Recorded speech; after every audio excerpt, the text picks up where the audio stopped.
जरूरी सूचना है आप सभी स्टूडेंट्स के लिए, स्टडी फॉर सिविल सर्विसेज का Android app Google play store में आ चुका है, उसको प्लीज तुरंत इंस्टॉल कर लीजिए। और अगर आप स्टडी फॉर सिविल सर्विसेज के सिर्फ ऐप से कोई भी कोर्स, कोई भी पीडीएफ परचेस करते हैं तो उसमें अप्लाई कूपन, अगर आप ज्ञान सर जो है आप उसमें अप्लाई करते हैं, ये कूपन कोड है, तो उसमें 20% फीस तुरंत माफ हो जाएगी, मतलब 20% डिस्काउंट तुरंत उसमें लग जाएगा।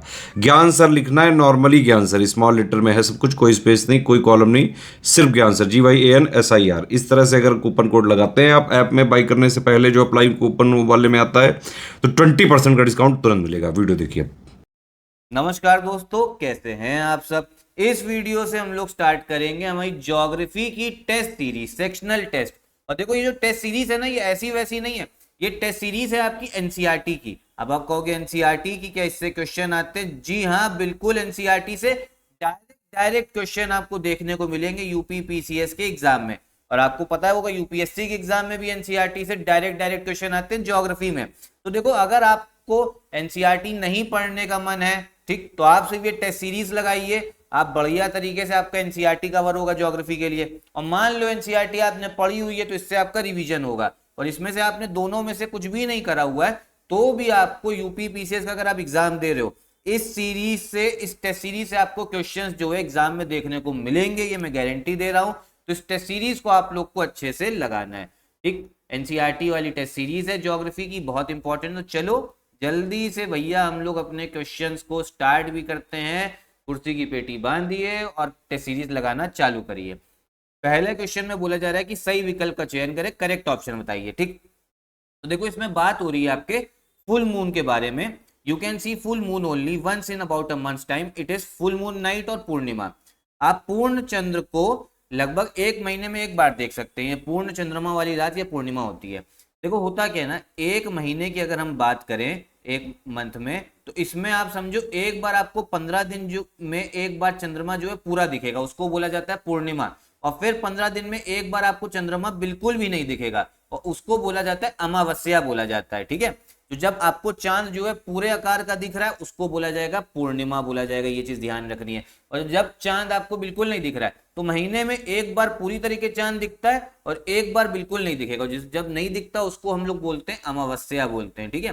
पिक्चरों में सुना है ना, अमावस्या जो है रात में भूत आ जाएगा, तो वही अमावस्या की बात हो रही है। फिर आगे क्या है, सेलेस्टियल बॉडीज के बारे में बात हो रही है, खगोलीय पिंड। अब देखो खगोलीय पिंड क्या होते हैं, जो आपका सन हो गया, सूर्य, चंद्रमा, और जितनी भी वस्तुएं जो रात में आपको चमकती हुई दिखेंगी ना, उन सब को हम लोग सेलेस्टियल बॉडीज बोलते हैं। दूसरे वाला भी बिल्कुल सही है, ठीक है, जो मतलब आउटर स्पेस पे है।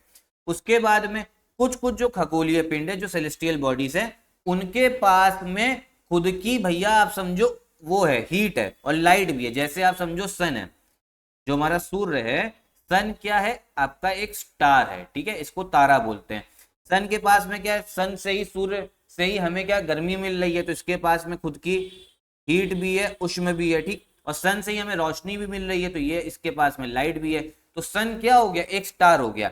तो ऐसे खगोलीय पिंड जिनके पास में खुद की उष्ण भी होगी तथा प्रकाश होती है, तो उनको हम लोग क्या बोलते हैं, तारा कहते हैं, स्टार कहते हैं। और आपका जो सन है ना, ये भी एक आपका स्टार है। तो मैं उम्मीद करता हूँ आपको क्वेश्चन जो है ना समझ में आया होगा। तीसरे वाला जो ऑप्शन है ना, ये भी आपका हो जाता है बिल्कुल सही। करेक्ट आंसर क्या होगा, करेक्ट आंसर हो जाएगा आपका भैया डी वाला। समझ में आया, ठीक। अगला क्वेश्चन देखते हैं हम लोग। अब देखो इसमें क्या बात हो रही है, इसमें आपकी बात हो रही है डायरेक्शन के बारे में बात हो रही है। अब देखो प्राचीन काल में क्या आपके पास में, जैसे इस समय पे गूगल मैप है, तब था क्या, नहीं। तो लोगों को अगर दिशा का पता लगाना होता था तो वो कैसे लगाते थे, वो आपके तारों की मदद से लगाते थे। और उस टाइम पे भी जो सबसे इंपॉर्टेंट तारा था उसको बोला जाता था नॉर्थ स्टार, ठीक है, नॉर्थ स्टार। क्योंकि जहां पर नॉर्थ स्टार होगा ना, वहीं से हमें उत्तर दिशा, नॉर्थ डायरेक्शन के बारे में पता लगेगा। उत्तरी तारा उत्तर दिशा को बताता है, ठीक, ये बिल्कुल सही है पहले वाला। दूसरा क्या हो रहा है, देखो जब रात में आप आसमान को देखोगे तो आपको बहुत सारे अलग अलग तारे दिखेंगे, और ऐसा दिखेगा तारे जो है ना, जितने स्टार्स जो हैं, वो अपना एक अलग पैटर्न बनाए हुए हैं, और उस पैटर्न को हम लोग बोलेंगे नक्षत्र मंडल, कॉन्स्टिलेशंस। इंग्लिश में बोला जाता है कॉन्स्टिलेशंस, जो अलग अलग शेप बनाते हैं। तो बिल्कुल दूसरे वाला भी बिल्कुल सही है। फिर क्या बात हो रही है, देखो अभी मैंने आपको बताया कुछ सेलेस्टियल बॉडीज, कुछ खगोलीय पिंड ऐसे हैं जिनके पास में खुद की हीट और लाइट है, लेकिन कुछ ऐसी भी हैं जिनके पास में अपना प्रकाश और उष्ण नहीं होता है, जिनके पास में अपना हीट और लाइट नहीं होता है। उनको कैसे मिलती, जैसे हमारा धरती हमारा अर्थ है। अब भैया अर्थ में आप समझो जो हमें रोशनी मिल रही है वो सन से मिल रही है, जो गर्मी मिल रही है वो भी सन से मिल रही है। तो अर्थ क्या है, अर्थ है ऐसा जिसके पास खुद की हीट और लाइट नहीं है, लेकिन वो तारों से ले रहा है, स्टार से ले रहा है, ठीक है। तो ऐसे बॉडीज को हम लोग बोलते हैं ग्रह बोला जाता है, प्लैनेट बोला जाता है। आपको पता है धरती हमारी एक प्लैनेट है, एक ग्रह है, ठीक है, समझ में आया। तो करेक्ट आंसर आपका कौन सा, देखो तीनों सही है, तीनों बिल्कुल सही। करेक्ट आंसर हो जाएगा डी वाला। भैया इनकरेक्ट बोला जा रहा था ना, ये बताना था गलत विकल्प का चयन करें, लेकिन जब सभी सही हैं तो गलत विकल्प कौन सा है, डी वाला है, ठीक है। अगला क्वेश्चन देखते हैं। अब देखो इसमें बात हो रही है आपके सोलर सिस्टम के बारे में, बात हो रही है सौरमंडल के बारे में बात हो रही है। तो पहले मैं आपको आपका सोलर सिस्टम दिखाता हूँ। देखो ये आपको सन दिख रहा है, सन से सबसे नजदीक में कौन है, मरकरी है, फिर वीनस है, तीसरे नंबर पे आता है हमारी धरती अर्थ, फिर मार्स, फिर जुपिटर, फिर सैटर्न, फिर यूरेनस, फिर नेपट्यून, ठीक है। स्क्रीनशॉट ले सकते हो, ले लेना। अब देखो होता क्या है ना, ये आपका सन है और जितने भी प्लेनेट है ना वो सन के आसपास घूम रहे हैं, ठीक है। जैसे हमारा धरती भी घूम रहा है, फिर यहाँ पे आप समझो यहाँ पे मरकरी भी घूम रहा होगा। तो मरकरी को एक पूरा चक्कर लगाने में, मतलब सन का ऐसे पूरा एक चक्कर लगाने में कितना समय लगता है, 88 दिन लगते हैं। तो ये पहले वाला जो है ना बिल्कुल सही है, जो बुध ग्रह है, जो आपका कौन है, मरकरी है, ठीक है, इसको 88 दिन लगते हैं। हमारे धरती को कितने लगते हैं, धरती को तो भैया आपको पता होगा 365 दिन लगते हैं। दूसरा ऑप्शन देखते हैं। अगर हम बात करें साइज के हिसाब से, तो जो हमारा अर्थ है ये भैया पूरे सोलर सिस्टम सौरमंडल का 5वां सबसे बड़ा प्लैनेट है, तो ये भी बिल्कुल सही है आपका। सेकंड वाला भी बिल्कुल सही, 5th लार्जेस्ट प्लैनेट है। फिर आपको पता होगा, ऐसे समझो सन के आसपास घूम रही है भैया हमारी धरती, और धरती के भी आसपास कौन घूम रहा है, धरती के आसपास घूम रहा है चंद्रमा, मून, चंदा मामा, ठीक है, रात में देखते होगे। अब जो आपका वो है ना, जो मून है, जो चंद्रमा है, ये धरती के मुकाबले बहुत छोटा है, और जो इसका जो व्यास है, जो डायमीटर है, ठीक है, वो धरती के मुकाबले सिर्फ 1/4 है, 1/4 है, ठीक है। तो ये भी बिल्कुल सही। ज्यादा बड़ा कौन है, ऐसे मान लो ये हमारा अगर धरती हो गई तो मून जो है ना सिर्फ इतना ही होगा, ये अगर अर्थ है तो ये सिर्फ दिखेगा आपको मून, ठीक है, तो बहुत छोटा है। तो तीसरे वाला भी बिल्कुल सही। करेक्ट आंसर कौन सा हो जाएगा, वो होगा आपका डी वाला। 1, 2 एंड 3 तीनों सही है। अगला क्वेश्चन देखते हैं। अब इसमें ये तो भैया आपको पता ही होगा, सबसे पहले चंद्रमा पे किसने पैर रखा, वो थे आपके नील आर्मस्ट्रॉन्ग। सब एनसीईआरटी के क्वेश्चन है। कब रखा, 21 जुलाई 1969 को, ऐसे करके क्वेश्चन पूछा जा सकता है। तो पहले वाला बिल्कुल सही। अच्छा इसमें बोला क्या जा रहा था, इसमें बोला जाता है आप ये बताओ, इनकरेक्ट बताओ, ठीक। तो पहला बिल्कुल सही है। दूसरे में क्या बोला जा रहा था, देखो जब आप अंतरिक्ष में जाओगे, वहां से अगर आप अपनी धरती को देखोगे तो आपको बहुत ज्यादा इसमें पानी दिखेगा। इसका 2/3 जो सरफेस है ना, आपको लगेगा कि पानी से ढका हुआ है, और है भी। इसीलिए हम लोग धरती को बोलते हैं ब्लू प्लैनेट। तो एक क्वेश्चन ऐसा भी आ सकता है कि नीला ग्रह ब्लू प्लैनेट किसे बोला जाता है, वो है हमारा धरती। बिल्कुल सही है। अभी आपको दिखते होंगे हमारे सौरमंडल में 8 प्लैनेट है, लेकिन पहले 9 थे, ठीक है। लेकिन 2006 में क्या करा, जो आपका अंतरराष्ट्रीय खगोलीय संघ है, इन्होंने बोला जो प्लूटो है, नवा प्लैनेट प्लूटो था, ठीक है, इसको बोल दिया बौने ग्रह, और सौरमंडल से हटा दिया। अरे मतलब ये है अपनी जगह पे ही, लेकिन हम लोग इसको एक प्लैनेट नहीं मानते हैं, बौना ग्रह मानते हैं, डॉर्फ प्लैनेट मानते हैं। और ये कब हुआ, ये आपका 2006 में हुआ है, 9 में नहीं। तो भैया देखो इसमें क्या बोला जा रहा था, इनकरेक्ट बताना है, गलत विकल्प। गलत विकल्प तो हम लोगों ने ढूंढ ही लिया। गलत विकल्प कौन सा है, वो है आपका सी वाला, ठीक है, सी वाला जो है गलत विकल्प। और फिर मून को भैया एक पूरा चक्कर लगाने अर्थ में कितना 27 ही है, भी बिल्कुल सही है। फैक्ट याद कर लेना, जो बाकी 3 सही है। गलत कौन सा है, सी वाला। अगला क्वेश्चन देखते हैं आपका, ठीक। अगले क्वेश्चन में ये बोला जा रहा है, जो आपके क्षुद्र ग्रह हैं मंगल एवं बृहस्पति की कक्षाओं के बीच पाए जाते हैं। Asteroids are found between the orbit of Mars and Jupiter. ये याद कर लो, बिल्कुल सही है। जो आपके एस्टेरॉइड हैं, क्षुद्र ग्रह हैं, ये कहाँ मिलते हैं, मार्स और जुपिटर के बीच में। ये देखो, देखो ये आपको दिख रहा है मार्स, ठीक है, मरकरी, वीनस, अर्थ, ये हमारा अर्थ है। देखो ब्लू दिख रहा है ना, ये आपका मार्स हो गया। और मार्स और जुपिटर के बीच में आपको क्या दिखेंगे, क्षुद्र ग्रह एस्टेरॉइड दिखेंगे, ये बीच में, ठीक है, ये बीच में दिखेंगे। तो याद कर लो कहाँ दिखते हैं, मार्स और जुपिटर के बीच में, ठीक। इसके बाद में क्या बोला जा रहा है कि भैया सबसे बड़ा प्लेनेट कौन सा है, जुपिटर। उसके अगर देखें हम लोग आकार के शेप में, ठीक, ये द्रव्यमान, तो सबसे बड़ा हो गया आपका जुपिटर। और सबसे छोटा कौन सा है, सबसे छोटा है आपका मरकरी, दूसरा भी सही है। सबसे छोटा है आपका बुध, और सबसे बड़ा बृहस्पति। मतलब जुपिटर को हिंदी में बृहस्पति बोलते हैं, ठीक है। फिर डेंसिटी के मामले में, घनत्व की दृष्टि से सबसे बड़ा ग्रह जो है हमारा अर्थ है। डेंसिटी क्या होता है, ये होता है आपका मास बटे मास अपॉन वॉल्यूम, सही जा सकता है। तो डेंसिटी के हिसाब से सबसे बड़ा प्लेनेट जो हमारा अर्थ है, सबसे छोटा सैटर्न, ये भी बिल्कुल सही। फिर अब आप कहोगे एस्टेरॉइड बता दिया, मीटियोरॉइड क्या होते हैं? देखो जो सन के और चक्कर लगाते हैं ना, छोटे छोटे टुकड़े चट्टानों के, उनको बोलते हैं मीटियोरॉइड या उल्कापिंड। तो फोर्थ वाला भी बिल्कुल सही। ये क्वेश्चन कंफ्यूजिंग है। एस्टेरॉइड कहाँ दिखेंगे आपको, ये समझ लो, एस्टेरॉइड दिखेंगे मार्स और जुपिटर के बीच में, जो आपके शुद्ध ग्रह हैं। और आपके उल्कापिंड मीटियोरॉइड कहाँ दिखेंगे, वो सन की ओर चक्कर लगाते हुए दिखेंगे। ठीक है, चारों बिल्कुल सही है। इनकरेक्ट बोला जा रहा है, इनकरेक्ट तो आपका कोई भी नहीं, तो इसलिए डी वाला जो है ना ये करेक्ट आंसर हो जाएगा। चलो अगला क्वेश्चन देखते हैं। अब भैया इसमें बताना है, देखो सबसे निकटतम आपका सबसे पास में सूर्य के कौन सा ग्रह है? तो भैया ये देखो सबसे पास में आपको दिख रहा होगा, मरकरी दिख रहा है ना सबसे पास में, तो ये पहले वाला जो है ना बिल्कुल सही। फिर क्या है, अर्थ के सबसे नजदीक निकटतम आपके सबसे पास में ग्रह कौन सा है? देखो ये पहला सही, बुध जो है सबसे पास में, मरकरी। अर्थ के सबसे पास में कौन सा है, वो है आपका शुक्र, वीनस, ये भी बिल्कुल सही। अर्थ के सबसे नजदीक, ये देखो अर्थ के सबसे नजदीक में कौन सा दिख रहा है, वीनस ही तो दिख रहा है। दूसरे वाला जो है ना ये भी बिल्कुल आपका सही हो जाता है। और फिर बात हो रही है जो सबसे गर्म प्लेनेट है, गर्म प्लेनेट मंगल नहीं है, सबसे सबसे गर्म प्लेनेट है आपका वीनस ही है, शुक्र है सबसे गर्म प्लेनेट दिखता है। और सबसे ज्यादा सैटेलाइट किसकी हैं, जो उपग्रह हैं सबसे ज्यादा वो हैं आपके जुपिटर के। ठीक है, जुपिटर स्कूटी नहीं जुपिटर के हैं। चलो करेक्ट आंसर कौन सा हो गया, पहला दूसरा ही सही है, ए वाला जो है ना ये करेक्ट आंसर। ठीक, याद रखना। अगला क्वेश्चन क्या है, अब देखो इसमें आपके जो लैटिट्यूड हैं, अक्षांश, उनके बारे में बात हो रही है।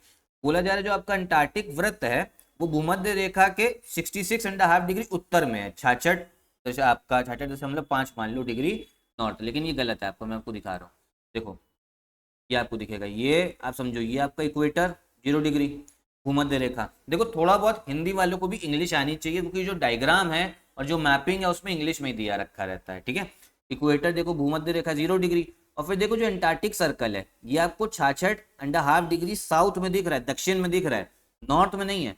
नॉर्थ में कौन सा है, वो आर्टिक सर्कल है। ठीक है, आर्टिक सर्कल नॉर्थ में और अंटार्कटिक सर्कल साउथ में, समझ में आया? तो इसमें बोला जा रहा है अंटार्कटिक सर्कल नॉर्थ में, तो ये गलत है, ये हो गया आपके दक्षिण साउथ में। ठीक है, साउथ में। तो पहला वाला जो है आपका, देखो इसमें बोला जाता है इनकरेक्ट बताओ, तो भैया इनकरेक्ट तो पहला ही वाला निकला है, तो करेक्ट ऑप्शन कौन सा होगा, ए वाला ही हो जाएगा। ठीक है, बाकी सब जो है सही दे रखे हैं। अगला क्वेश्चन देखते हैं। अब इसमें बात हो रही है आपके प्राइम मेरिडियन के बारे में बात हो रही है। देखो है क्या ना, देखो हमारी धरती में ये जो है ऐसे हमने समझो 0 डिग्री हमने क्या बना दिया है, हमने सोच लिया इमेजिनरी है, एक आपका यामी-उत्तर बना दिया है, प्राइम मेरिडियन प्रमुख यामी-उत्तर जो आपका देशांतर है। ठीक है, और यहीं से हम 180 डिग्री ईस्ट गिनते हैं पूर्व, इधर से 180 डिग्री वेस्ट गिनते हैं, तो पहले वाला बिल्कुल सही है। ठीक, आपका फिर धुबरी जो है वो असम में है, और किस आपके लैटिट्यूड उसमें है, अक्षांश और देशांतर 26 डिग्री उत्तर और 90 डिग्री पूर्व, बिल्कुल सही। फिर जो धरती है वो 1 घंटे में 15 डिग्री घूमती है, भी बिल्कुल सही है। फिर क्या बोला जा रहा है कि जो आपका गुजरात में द्वारका है और डिब्रूगढ़ है, नहीं डिब्रूगढ़ जो है वो असम में है आपका, तो यहीं पे ये गलत हो जाता है।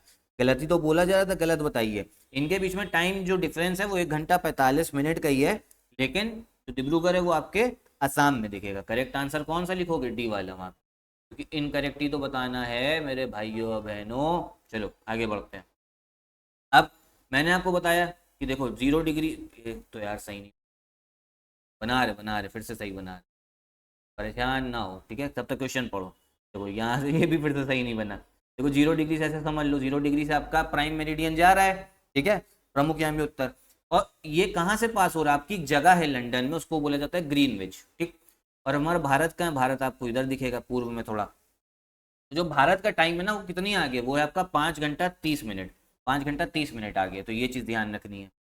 फिर हम भारत में जो लॉन्गिट्यूड जिससे हम टाइम नापते हैं, ठीक है, जो मानक यामी उत्तर है वो कितना है, वो आपका 82.5 बोल सकते हो, 82.5 डिग्री ईस्ट पे है। ठीक है, पूर्व, ये भी बिल्कुल सही। फिर क्या है, देखो कुछ देश ऐसे हैं जो बहुत लंबे हैं, मतलब ईस्ट से लेके वेस्ट तक बहुत बड़े हैं, तो उसमें क्या होता है ना, टाइम जोन जो है वो एक से अधिक होता है। जैसे आप समझो रशिया जो है ना, रशिया के पास कितने टाइम जोन है, 11, भारत के पास तो एक ही है। फिर अर्थ को हमने कितने टाइम जोन में डिवाइड कर रखा है, बोला जा रहा है 12 में, 12 में नहीं डिवाइड कर रखा है हमने, 24 में डिवाइड कर रखा है। ठीक है, 24 में है, तो चौथे आपका फोर्थ वाला गलत है, बाकी सब सही है। तो करेक्ट आंसर आपका कौन सा हो जाएगा, इसमें करेक्ट ही बोला जाता है बताने के लिए, बी वाला। ठीक है, ऐसे समझो, देखो मैं आपको एक वो दिखाता हूँ, मैप दिखाता हूँ, ये समझो, ठीक है। ये हमारा इंडिया, अब देखो यहाँ से पास होती है जो स्टैंडर्ड टाइम है, जिसको हम जिससे टाइम कैलकुलेट करते हैं। देखो भारत का भी ईस्ट, ये ऐसे समझो वेस्ट से लेके ईस्ट तक काफी आपका वो है, एक्सटेंट है, लेकिन तब भी हमने एक टाइम जोन ले रखा है। रशिया देखो, रशिया तो बहुत बड़ा है, अगर ये सिर्फ एक ले लेंगे ना तो परेशान हो जाएंगे ये लोग, इसीलिए इन्होंने 11 ले रखे हैं रशिया ने। देखो बहुत बड़ा दिख रहा है ना, वेस्ट से लेके पूरा ईस्ट तक बहुत बड़ा है। देखो अगला क्वेश्चन देखते हैं, इसमें भी बोला जा रहा है भैया गलत विकल्प चुनिए। अब देखो पहले कंसेप्ट समझो पहले वाला, अब तो तब तक मैं आपको कंसेप्ट समझाता हूँ। देखो ऐसे समझो, ये हमारा अर्थ है, अर्थ की ये क्या जा रही है, एक्सिस जा रही है, अक्ष जा रहा है। तो देखो धरती क्या है ना, अपनी अक्ष पे भी घूमती है। जैसे आप समझो, ऐसे ऐसे मान लो कि जब लट्टू नचाते हैं ना, जो लट्टू नचाते हैं, ठीक है, बचपने में करा होगा, तो जब लट्टू नचाओगे तो वो देखो अपनी एक्सिस पे घूमता रहता है, ठीक है, अपनी एक्सिस पे घूमेगा। उसको, वो जो घूम रहा है ना अपनी एक्सिस पे, उसको बोला जाता है रोटेशन, ठीक है, रोटेशन बोला जाता है, मतलब घूर्णन बोला जाता है, ठीक है। और जब आपका धरती जो है, आप ऐसा समझो कि मान लो ये आपका सन है, ठीक है, ये सन है, और सन के आस पूरे घूम रहा है, पूरा चक्कर लगा रहा है। देखो जो धरती है वो दो तरीके से घूमती है, एक अपनी अक्ष पे ही घूम रही है, ठीक है, जैसे लट्टू घूमेगा, और एक घूमेगी सूर्य के आगे पीछे, ठीक है, ऐसे पूरा एक चक्कर लगाएगी। तो जब ये चक्कर लगाती है ना पूरा, इसको बोलते हैं हम लोग रेवोल्यूशन। अभी मैं समझा रहा हूँ, और स्टेटमेंट में अलग लिखा हुआ है वो गलत है, क्योंकि ठीक है। तो ये समझो, पृथ्वी का अपने अक्ष पर घूमना परिक्रमण कहलाता है, लेकिन ये गलत है। अपने अक्ष पर घूमेगा ना, उसे बोलेंगे घूर्णन, ठीक है। और जब सूर्य के चारों ओर स्थिर कक्ष में पृथ्वी घूमेगी, उसे परिक्रमण बोलते हैं, ठीक है, ऐसे समझो। देखो यहाँ पे इसको काट के कर दो rotation. Rotation is the movement of the earth on its axis, बिल्कुल सही। और जब अर्थ जो है सूर्य के चारों ओर घूमेगी फिक्स्ड पाथ में, उसको बोलेंगे रेवोल्यूशन। डायग्राम दिखा रहा हूं तो बहुत समझ में आ जाए अच्छे से। तो पहले वाला ही गलत है और गलत ही पूछा जा रहा है, तो ए वाला जो है ना यही आपका करेक्ट आंसर हो जाएगा। मैं आपको दिखाता हूँ, रुक जाओ जरा, धीरज रखो। देखो ये समझो, इस सूर्य की ओर जब देखो पृथ्वी, ये हमारी पृथ्वी है, जब ये सूर्य की ओर देखो पूरा चक्कर लगा रही, मेरा कर्सर देखिए, ठीक है, ये कर्सर देखिए आप, ये जब ये पूरा ऐसे चक्कर लगाएगी सूर्य की चारों ओर, उसको बोलेंगे रेवोल्यूशन, परिक्रमण। और जब धरती जो है वो अपने ही घूम रही है ऐसे चक्कर, अपने में, देखो ये एक्सिस है, अपने में ऐसे ऐसे घूम रही है अपने में ही, मतलब ठीक है, ईस्ट टू वेस्ट, उसको बोलेंगे रोटेशन, घूर्णन, ठीक है, समझ में आया, ये काम का था। अगला क्वेश्चन देखते हैं, इसमें बोला जा रहा है भैया इसमें भी करेक्ट ऑप्शन आपका बताना है, ठीक, देखते हैं। पहला क्या है, अगर आप कुछ भी जो है रफ ड्राइंग करोगे उसको क्या बोलोगे, स्केच मैप बोलोगे, रेखा चित्र, मानचित्र बोला जाएगा, ठीक है। तो ये कच्चे आरेख को बिना पैमाने की सहायता से खींचा जाता है, मतलब ऐसी रफ ड्राइंग करी, ठीक। उसके बाद क्या है, चार आपके बोला जा रहा है इंटरमीडिएट डायरेक्शन है, मध्यवर्ती दिशा है, जिससे हम किसी भी स्थान के बारे में पता लगा सकते हैं, बिल्कुल सही।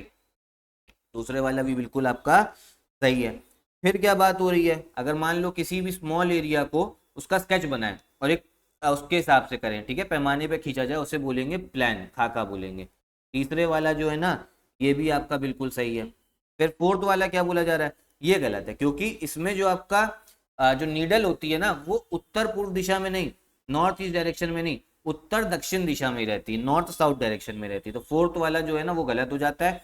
करेक्ट आंसर कौन सा होगा, वो आपके पहले के तीन, तो इसलिए बी वाला जो है ना करेक्ट है। अब चलो आगे देखते हैं। अब देखो इसमें भारत के बारे में बात हो रही है, ठीक है, जरा देखते हैं। भारत उत्तर में हिमालय के ऊंचे शिखरों से घिरा है। India is bounded by the high peaks of Himalayas in the north, ये तो हमें पता ही है। यहाँ पर आपको दिखेंगे हिमालय, तो पहले वाला बिल्कुल सही हो जाता है। समझो जरा, मैप में आपको दिखा रहा हूँ, देखो ये यहाँ पे हिमालय दिखेंगे आपको, ठीक है। अभी रुक जाओ जरा, इसे आओ, देखो ये भारत है, भारत के देखो पूरा जो है ये एकदम हिमालय जा रहे हैं, जूम कर रहे हैं ना, तो ये पूरे हिमालय दिख रहे हैं, ठीक है, पूरा हिमालय, तो ये एकदम उत्तर में हिमालय है, ठीक। फिर बोला क्या जा रहा था इसमें, देखो फिर मैं आपको समझा रहा हूँ। बोला जा रहा है कि भैया पश्चिम में क्या है, अरेबियन सी है, आपकी अरब सागर है, ये भी बिल्कुल सही। ईस्ट में क्या है, वो आपका बे ऑफ बंगाल है, बंगाल की खाड़ी, ये भी बिल्कुल सही। और दक्षिण में क्या है, हिंद महासागर, इंडियन ओशन, फोर्थ वाला भी बिल्कुल सही है, ठीक है। ये देखो मैप में देखो तो समझ में आएगा। देखो पश्चिम में आपका अरेबियन सी दिख रहा है, ठीक है, अरब सागर इधर, पूर्व में दिख रहा है बंगाली खाड़ी, बे ऑफ बंगाल, ये भी सही है। और साउथ में देखो यहाँ पे क्या दिखेगा, इधर जब ये पूरा जो महासागर है ये है आपकी इंडियन ओशन। इसमें सारे स्टेटमेंट सही है, डी वाला जो है ना ये हो जाएगा आपका करेक्ट वाला। समझ में आया। अगला क्वेश्चन देखते हैं। अब इसमें बात हो रही है आपके गंगा ब्रह्मपुत्रा।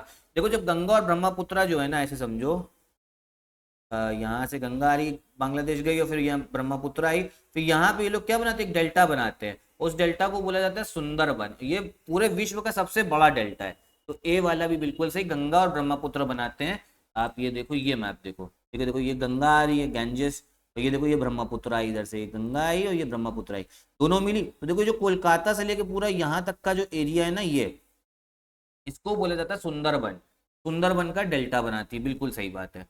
फिर क्या बात हो रही है इसमें इसमें बोला जा रहा है कि अरुणाचल प्रदेश से लेके जो कच्छ का जो डिस्टेंस है, अरुणाचल प्रदेश से कच्छ, ऐसे देखो यहाँ पे कच्छ दिखेगा और अरुणाचल प्रदेश दिखेगा एकदम पूर्व में, वो 3200 किलोमीटर है। तो ये जो है ना, ये आपका गलत है, ये आपका 2900 किलोमीटर। ठीक है, समझ में आया। और फिर क्या बोला जा रहा है कि जब सूर्य उदय होता है, सनराइज होता है कहाँ पे, अरुणाचल प्रदेश में, वो जल्दी होता है, 2 घंटे जल्दी हो जाता है। तो ये भी बिल्कुल सही है, सी वाला, ठीक है, 2 घंटे जल्दी। तो अच्छा, अब इसमें बोला क्या जा रहा था कि गलत ऑप्शन बताइए, तो गलत कौन सा, बी वाला ही तो गलत है, बाकी सब तो सही है, उनको याद भी कर लो फैक्ट सही वालों को। तो बी वाला जो है ना, ये करेक्ट आंसर हो जाएगा आपका। अगला क्वेश्चन देखते हैं। इसमें बोला जा रहा है ट्रॉपिक ऑफ कैंसर जो है वो एशिया से पास होकर जाती, कर्क रेखा एशिया महाद्वीप से होकर गुजरती। तो बिल्कुल सही है, ठीक। और फिर क्या, एशिया यूरोप से कैसे अलग है, वो आपके जो यूराल पर्वत है ना, उनसे अलग है। ठीक है, ये भी बिल्कुल सही। मैप में आओ तो मैप देखोगे तो समझ में आएगा। इसको मैं जूम कर दे रहा हूँ एक बार, ये देखो, देखो ये सबसे ऊपर जो जा रही है वो कर्क रेखा है, ट्रॉपिक ऑफ कैंसर, एशिया से होकर गुजर रही, ठीक है, बिल्कुल सही है। और देखो ये एशिया यूरोप से कैसे अलग है, देखो यहाँ दिख रहा होगा आपको यूरल, जो ये है ना पर्वत, ये यूरल माउंटेन्स है, इस इससे अलग है, यूरल माउंटेन से अलग है, यूरल पर्वत से। बिल्कुल सही, पहले वाला बिल्कुल सही है। फिर इसमें बोला जा रहा है जब का नॉर्थ अमेरिका है वो साउथ अमेरिका से कैसे बहुत छोटे आपके उससे जमीन से जुड़ा हुआ है, उसको बोला जाता है पनामा स्थल संधि। ठीक है, इस्थमस ऑफ पनामा बोला जाता है।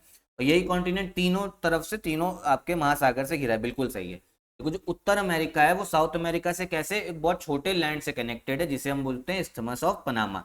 पनामा, पनामा मैं आपको दिखा भी रहा हूँ, देखो ये नॉर्थ अमेरिका, साउथ अमेरिका, ठीक है, बहुत छोटा, देखो बहुत हल्की सी जगह देखो आपको दिख रही है ना कनेक्टेड, ये बोला, ये है आपका पनामा। ठीक है, अब आओ मैप में, मैप में आपको दिखाते हैं पनामा कहाँ है।